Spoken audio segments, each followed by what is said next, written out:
We're talking fashion tips for big guys. The first thing I'll start with is fabric, because I see a lot of guys make this mistake. They're a big guy, they sweat a lot, so they think they need the lightest weight fabric possible. They end up wearing a linen or a super lightweight 7-ounce wool. And the problem is these fabrics aren't hard wearing, so they wrinkle a lot and they become a mess. And the last thing you want to be is a big dude in a messy garment. You can still choose a fabric that's breathable, but you need a little more density, a little more drape. An Irish linen is a great option, or a fresco that goes up to 15 ounces. When it comes to colors, you want to stick to darker tones, because these are going to be more lengthening and slimming. It doesn't mean you can only wear black or gray. This is a beautiful burgundy. Forest green's a great color. You also want to think about fabrics that won't show sweat marks, in case you do sweat through it. This particular burgundy fabric has a tonal stripe, which only makes it even more lengthening and slimming. For this reason, things like herringbones and pinstripes are a good idea, and by the same token, you probably want to avoid checks or plaids. The most important tip I can give you is don't go too slim.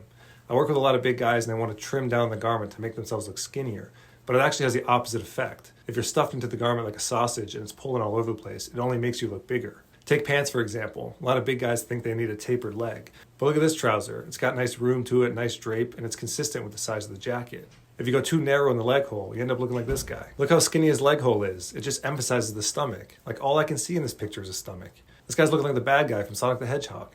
And the same thing goes for a jacket. You need room, you need drape. There shouldn't be any pulling at all. Like, look how this jacket flatters him, doesn't accentuate his midsection. On the other hand, here's an example of a jacket that's too tight in the belly. It just emphasizes how big he is. One thing that's really important with the jacket is the length. Like, you never want the jacket to be too short or boxy, especially not lifting off the stomach. You actually need a longer front so it comes over the belly and down. Like, typically we would shoot for the crotch level, but on a bigger guy we bring it down an inch or two lower. Now, this is a big one, and I know it's a polarizing issue, but you got to decide what you're going to do with the waistband of your trousers. You've got two options. You're either going under the belly or you're going on the belly. In my opinion, you never want to go under the belly. That just emphasizes the stomach. It makes you look bigger.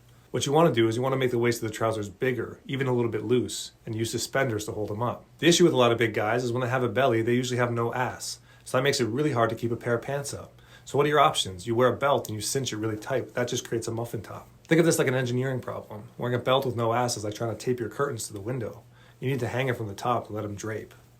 Drape, get it? That's why so many big guys make the huge mistake of defaulting to skinny, stretchy jeans, because they're the only pants that'll hug them tight enough that they won't fall down. But then they end up looking like this. And I'm speaking from experience here. After we had our first daughter, I put on some weight. I was 250 pounds. And suspenders with a loose waist and a fuller pant was like a lifesaver for me. It was more flattering, it was more comfortable, I felt better, I looked better. I know this can seem like a big change, but as a big guy, this is probably the best thing you can do to improve your style. Here's a good example of what not to do. You can see the jacket's way too tight in the stomach, emphasizing the belly. The lapels aren't sitting flat in the chest.